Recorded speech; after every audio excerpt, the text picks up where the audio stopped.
जी कुछ जने कहते हैं कि मतलब इससे फल नहीं मिलता, जो माला से फल मिलता है। तो काउंटर थोड़ी जप रहा है, जब तो जबान रही काउंटर तो उसकी गिनती कर रहा है। काउंटर से कल्याण थोड़ी होना, कल्याण तो जबान से जो नाम जप कर रहे हैं उससे होना। महाराज जी माला ले ऑफिस लेके नहीं जा सकते, काउंटर को छूना नहीं चलता है, नहीं है तो फिर वहीं के। अरे नहीं, किसी की मत मानो, हम खुला कह रहे हैं काउंटर रखो, क्योंकि काउंटर नहीं जप कर रहा, जब तुम्हारी जबान कर रही है वो आधार बना हुआ है। और सुख मिलता है कि 60,000 जपा, 50,000 जपा, उससे मन बढ़ रहा है। कैसे माना तुलसी जी पवित्र है, तुलसी का मन का पवित्र है, लेकिन आज की आधुनिकता में कोई माला टांग के ऑफिस हिम्मत है? उपहास। अच्छा, माला का हम बता रहे हैं एक क्रम है, 108 के बाद ही पूर्ति मानी जाएगी। और आप 10 नाम जप करें, इसके बाद आपको बात करनी है ऑफिस में। आपको कोई कार्य आ गया तो माला छोड़ दिया, वो अधूरा रहेगा। काउंटर 10 के बाद हम बात कर लिया, फिर 11 में शुरू कर दिया राधा राधा। हमें बहुत अच्छा लगा, हम कह रहे हैं जपो, खूब नाम जप करो, क्योंकि काउंटर नहीं बोल रहा, तुम बोल रहे हो राधा राधा, इसलिए तुम्हारा कल्याण होगा। तुम्हारा महाराज जी इसमें भी है कि महाराज जी ने बोल दिया काउंटर से जपो, माला छोड़ देंगे। नहीं, माला जहाँ माला की बात है, समझो अगर आप स्नान ध्यान करके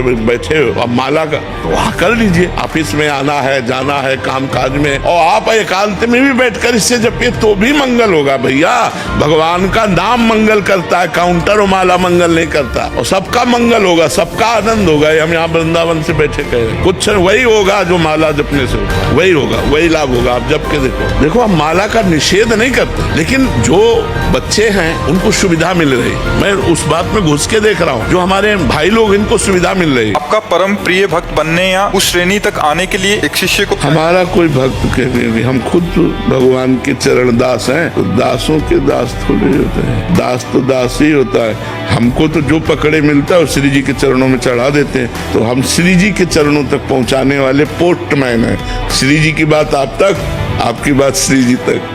हम तो खुद दास बनना चाहते हैं। हम दास किसे बनाएंगे? हाँ, दास तो स्वामी जी के प्रियालाल के दास, समझ रहे ना। फिर लोगों ने गाड़ियों के आगे पूरा मंत्र लिखा होता है, घरों में क्या है, नरक जाने का रास्ता है, नरक जाने का मंत्र का अपमान कर रहे हो। ये गाड़ियों में लिखने वाला कि हृदय में लिखने वाला मंत्र है। आप शिव पुराण में देखो, पंचाक्षरी मंत्र कैसे विधान है शिष्य को देने का। पंचाक्षरी मंत्र कीर्तन करने का थोड़ी। अब वो चल गया है फिल्मों में, सिनेमा में उच्चारण कर रहे हैं तो उसी का कीर्तन थोड़ी, ऐसे थोड़ी है। मंत्र कोई भी जब किया हो ऋषि तो ऐसे थोड़ी कि वो बैठे और उच्चारण कर रहे हैं, ऐसे मंत्र थोड़ी कोई सिद्ध होता है। सिद्ध तो ऐसे होता है, अंदर ही अंदर चल रहा, कोई जान नहीं रहा। वो तो नाटक दिखाने के लिए वो ऐसा कर रहे हैं, तो नाटक थोड़ी सत्य होता है। जो देखते हैं और जो समाज में चल रहा होता है, प्रचलित होता है, उसी को अनुसरण करने लग जाते हैं। उसका वास्तविक यथार्थ क्या रहस्य है नहीं, इन मंत्रों को सबसे प्रार्थना है ऐसे जपो भी नहीं, पहले गुरु से लो और फिर जपो। गुरुमुख होकर मंत्र लो और फिर उसको पवित्र स्थान में, पवित्र आसन पर बैठकर या पवित्र वस्त्र धारण करके तब आप नाम मंत्र जप करो। नाम किसी भी स्थिति में जप सकते हो। नाम कीर्तन खूब करो, इसके लिए कोई मना नहीं, लेकिन मंत्र कीर्तन मत करो। मंत्र जप होता है, मंत्र कीर्तन नहीं होता है। नाम कीर्तन होता है, नाम संकीर्तनम यस्य, नाम कीर्तन बात कही गई।